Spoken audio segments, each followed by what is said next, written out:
This is how COVID-19 is spread. Through air currents potentially carrying microscopic droplets full of coronavirus. When we talk, breathe, or cough. We can see this thanks to an imaging technique that lets us peer into the invisible world of airflow. And using this same technique, we can see if masks really do help to stop the spread of coronavirus.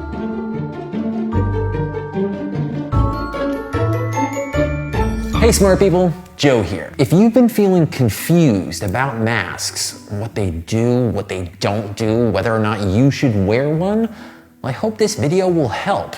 And since I'm all by myself at the moment, I don't need to wear this or this. This is Matthew Staymates, a fluid dynamicist and mechanical engineer at the National Institute of Standards and Technology. And while stuck at home, he turned his garage into a lab.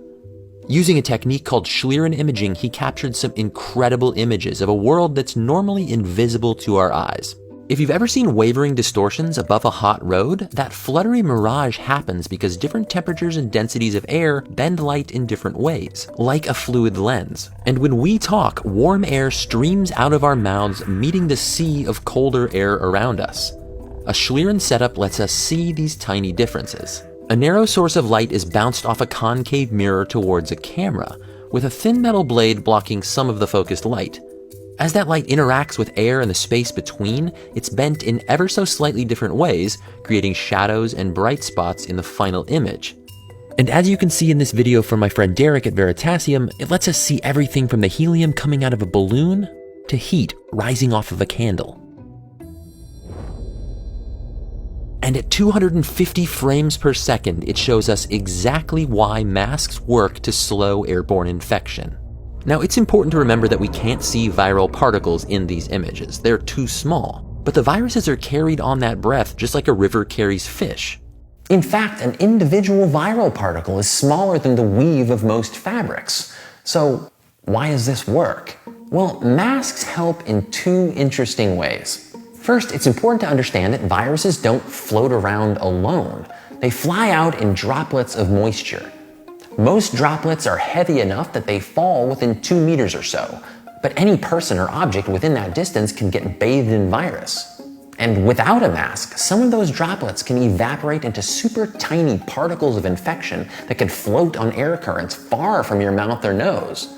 And these micro droplets are extremely hard for any mask to filter out. But with a mask on, in the warm, humid space between your mouth and the mask, those larger droplets don't have time to evaporate, and they can be captured by common fabrics. If it feels hot and humid in here, that means it's working. And the second way that masks work is that any droplets that do get through now have less momentum.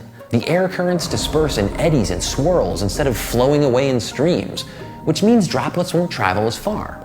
So which mask is the best mask? If it seems like recommendations change all the time, that's because doctors and scientists know more now than they did months ago. And they'll know more months from now than they do today, because that's exactly how science is supposed to work. What we do know is whether you're using a bandana, an N95 mask, or a cloth mask you sewed at home, they all still have a lot of droplet blocking power. But that mask has to fit. This is almost like not wearing a mask at all.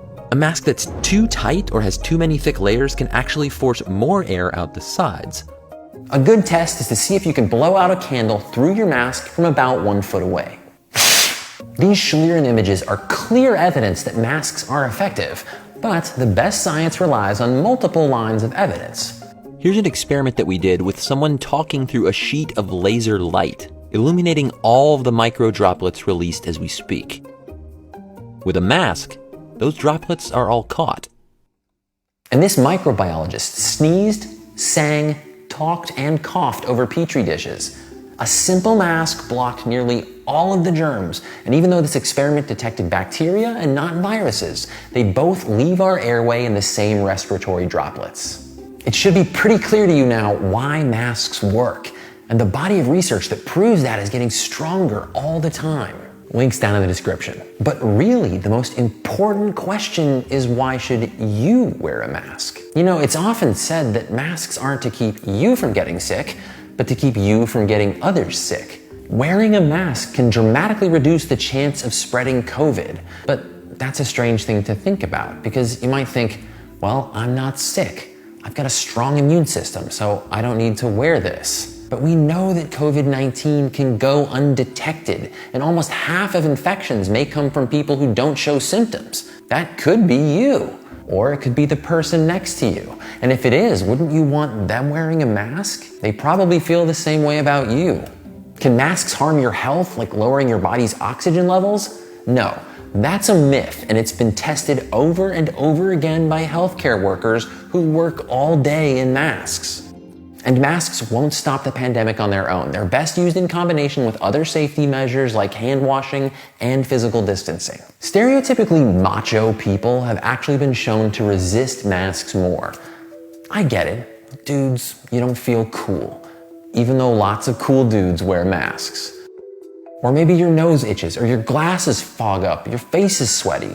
That's no fun. I mean, I get it. For most people, wearing masks is new and weird and different.